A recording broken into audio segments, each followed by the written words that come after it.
This episode is brought to you by Shopify. Forget the frustration of picking commerce platforms when you switch your business to Shopify, the global commerce platform that supercharges your selling wherever you sell. With Shopify, you'll harness the same intuitive features, trusted apps, and powerful analytics used by the world's leading brands. Sign up today for your $1 per month trial period at shopify.com/tech, all lowercase. That's shopify.com/tech. Hey guys, welcome to this week's podcast episode, and I'm delighted to have Dr. Jennifer Nash, and she is a board-certified executive coach. She's got a consulting experience, leadership. She's done it all, and she helps Fortune 50 organizations prioritize people to power performance. And I'm really happy to have her on the show to talk about her ideas about being human, leading, leadership, thriving workplace cultures, and I'm happy to have her on the show. So, Jennifer, welcome. Well, thank you so much for having me, Dr. Christopher. I'm excited to be here. Yeah. So, getting started, kind of talk about, I love starting out with people's power stories and talk about yourself, your journey, and we'll dive right into the conversation. Yeah, so I'm from the Midwest. I'm based in the United States. I just moved to Austin, Texas, and I run an executive coaching business. Yeah, I'm not going to do that. I'm going to do the Go Blue instead. But yes, there's lots of UT fans around here. It's very orange. So I run an executive coaching business here in Austin. I also do management consulting work, and I do leadership assessment. Oh, and I just wrote a book, as you can see back here. Yeah, and we're going to talk about that. Be Human, Lead Human. I'm sure it's on Amazon for all the audience. The links are going to be in the resources and show notes. So, yeah, and Austin's a great city. So we'll start just talking about just leadership fundamentals and what does it mean to you? Why is it crucial? And why are leaders failing our corporation society today? Yeah, so, I wrote this book because so many of the questions that clients asked me revolved around the content that ended up being in this book. And I felt like it was a way to bring, that advice and guidance to many people because I can't coach everyone. And so I decided to spend a lot of time researching the book and then writing the book. It took me about 8 years to get all of this together. So it was quite a bit of time and investment. And I think what I see like in this new world of work is that leaders, they want to do well, right? They want to lead people well, but they simply don't have the tools in their toolkit that they need to lead people effectively, and to lead people how they want them to be, how they want to lead them and how they want to be led. So I felt like if I could put those things into this book, it would help give leaders the tools that they need to be effective in today's changed world of work. Yeah. And so kind of moving on, so we'll talk about, basically today, I'm been really fascinated with software and now AI as platforms of scale, but, kind of for the audience, we're still in this kind of industrial information where we're scaling businesses with people. So balancing people and performance, and how can leaders effectively balance the needs of their team members while driving performance and achieving organization goals. Talk about culture, where people feel included, motivated. Talk about that. Yeah. So I think, that's one of the keys to being effective in today's world of work, right? We really want to have these workplaces and workspaces where people are engaged, right? And they want to come and do their best work. And so creating an environment and creating those conditions that allow that to happen are how we get people motivated, right? We can't motivate someone directly, but we can create the conditions that provide for that. And so what happened with COVID was people all of a sudden had this autonomy, right? And they had voice and they had choice in where and how they were going to get their work done. And when COVID started winding down and people started being required to go back to the office, it was almost like it was tone deaf that, regardless of all these great results that we've achieved over the last, 2 years or 2.5 years while we were working remotely, we're just going to disregard all of that and have people go back to the office. Well, what happened? Because people were performing at a higher level when they were working remotely. Organizations showed that. We have research that shows that. So leaders that want to go back to status quo and want to have everybody in the office, it's a little bit of outdated thinking. And we really need to have leaders today be thinking about, how does AI interact with their organization? What is the Hmm. role of AI? How can they help their people adapt to that? And how can Hmm. they show up as a leader for the 21st century, which Hmm. means that the role of a leader has actually shifted from this command and controller back what we had prior to COVID to Hmm. this more of a coach and facilitator who helps Hmm. people understand what their jobs are, how their jobs will be impacted by AI, and then what that looks like going forward, and how to Hmm. help them integrate that all. Yeah, and which brings me to my next question is, especially, and you mentioned AI, and AI is kind of the topic because when when we first had the internet and websites and social media, cloud, and now so a lot of people realize they don't have to go to work. I think it was really interesting because Elon Musk put out a tweet saying, in the future, work is going to be optional. So, you're going to work because you want to, not because you have to.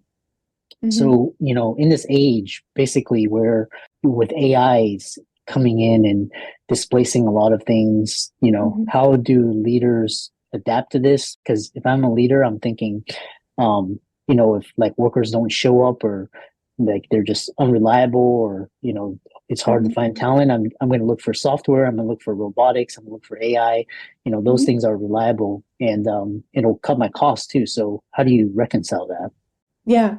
So I have lots of comments about Elon's comment, but we'll put that aside for right now. I think one of the things that people forget is that when technology changes and advances like this, yes, it displaces jobs. But historically, and we know this from research, that it creates more jobs than it displaces. So there will be new jobs created that we don't even know what they are right now. And for example, one new job that is now a big, high demand job is a prompt engineer, right? Somebody that understands how to ask questions, open-ended questions and closed-ended questions when appropriate, and guide AI to give them, like for ChatGPT, like the results that they're looking for. So that's a type of a job that didn't exist before ChatGPT, right?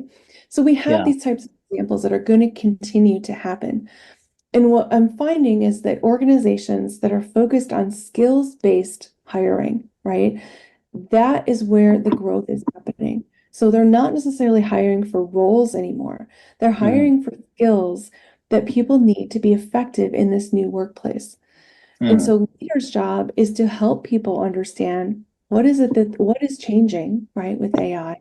What tasks will be different? How does this person's job and role fit into this new world? And if it is changing, which it likely is, to what extent is it changing? And what will they need to do instead of all of these other not remote, but routine tasks, right? Hmm. That the AI can actually do for them. So it will free up a lot of their time and they can Hmm. spend that time on things that make us a lot more human, which are our Hmm. creativity skills and our collaboration skills and our communication skills. Yeah, I see AI because I see a lot of clerical and like administrative or like a lot of repetitive things. These Yep. can be replaced. And then things, higher order that you described like creativity and innovation, these will make room. And they say like the next 10 years is going to be the age of the creative in entrepreneurship is going to flourish. And this is kind Mhm. of what the fourth turning talks about. The book is really great for the audience. So kind of, uh, moving past that, talk about just kind of challenges and misconceptions. What are common challenges, misconceptions that leaders face when transitioning? How can they overcome? What problems do you see leaders facing today that they need to get prepared for? Yeah. So I think the first and foremost, what I see most and what I hear most often is that leaders, they don't understand AI, right? It's Mhm. this black box for them. And so very first thing I would recommend is get your head wrapped around, what does AI actually mean? What is it, right?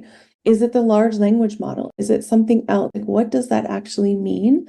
And then understand a little bit about how it works. You don't have to dive into the granularity.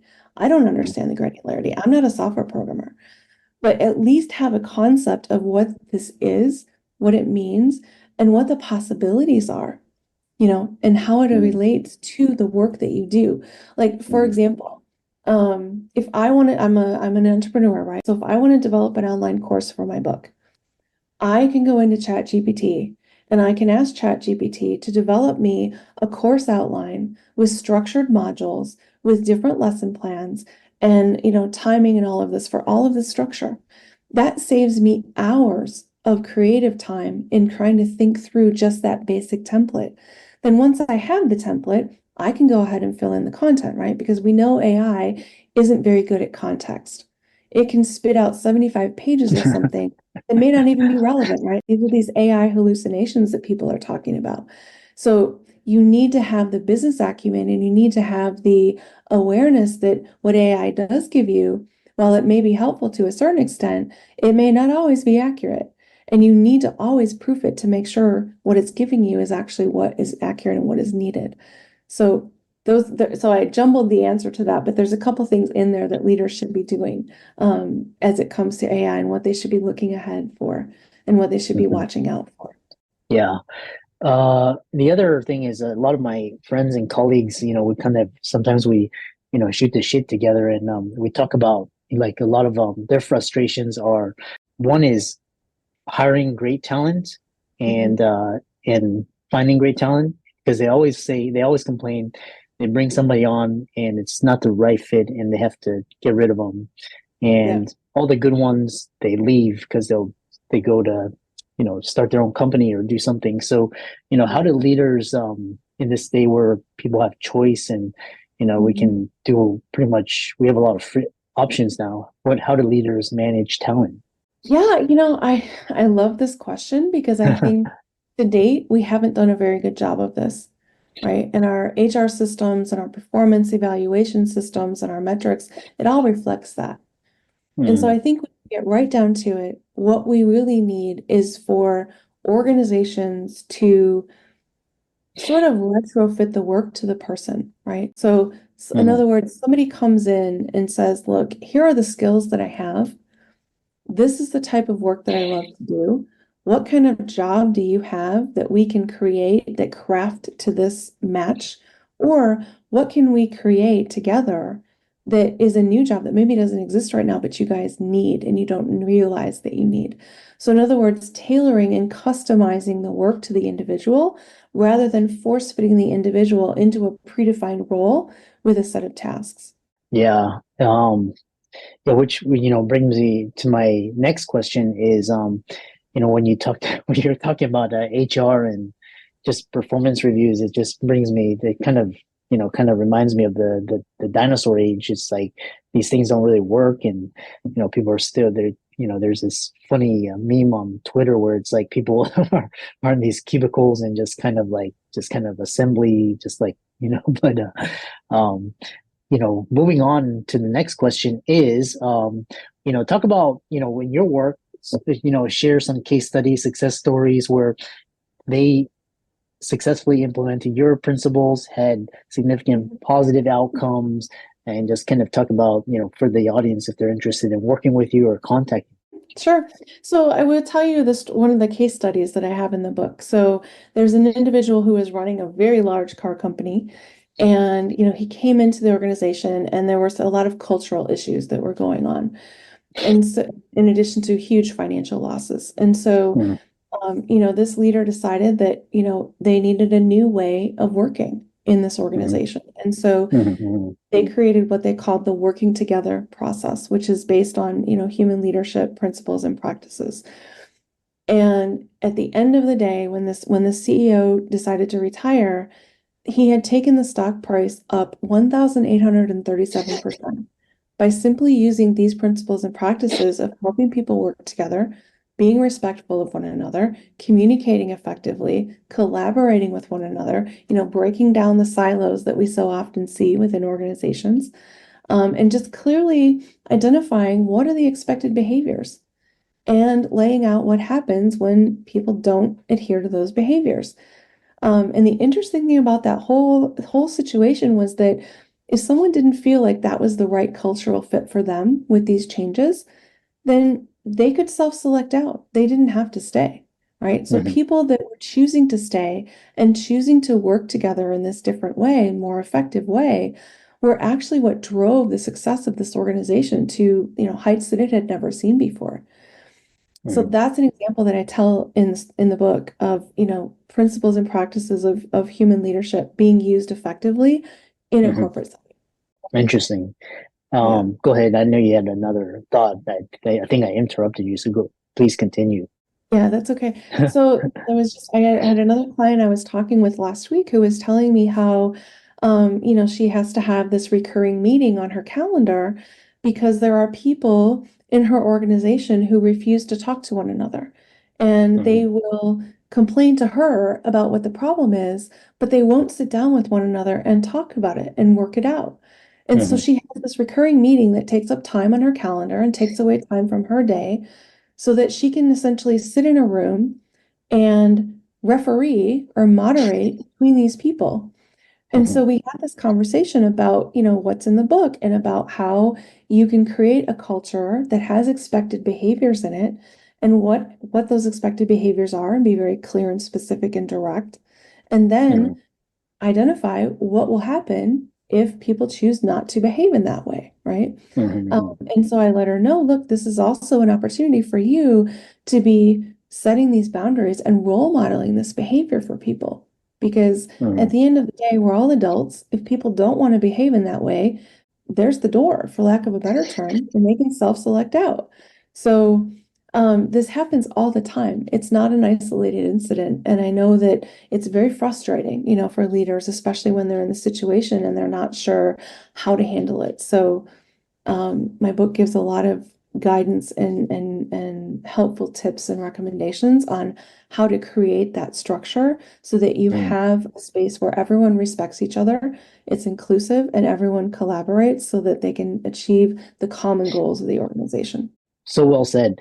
And I know we talked about I know we talked about AI, but I'm interested in hearing your uh vision of, future trends and adaptations, and how can people check out the book and find you online and follow your social media, etc. Yeah, absolutely. So if they'd like to learn more, they can look up my website. I'm at drjennifernash.com. That's drjennifernash.com. There's a whole bunch about the book on my website. They can download a couple free chapters if they'd like to check it out before they purchase. They can purchase wherever they get their books, Amazon, Barnes and Noble, Chapters, lots of different places. I also have the Human Leader Index Assessment, which is a tool that they can take and assess themselves on how they fall on the human leader scale and get some recommendations with a personalized report on what they might want to look at to, become more of a human leader going forward. That index is complimentary and it's also on my website. And then there's also some other opportunities on my website, and I have an online course coming out this month as well for the book. Yeah, so well said. And very, like I said, thanks for so much for coming onto the podcast, and for all the audience out there. Be sure to check out Dr. Nash's socials. These will be all in the resources in the show notes. Be sure to check out her book as well. It'll be on Amazon. Leave a 5-star review. And with that, thanks so much for coming onto the podcast. Oh, thank you so much for having me, Dr. Christopher. I appreciate it.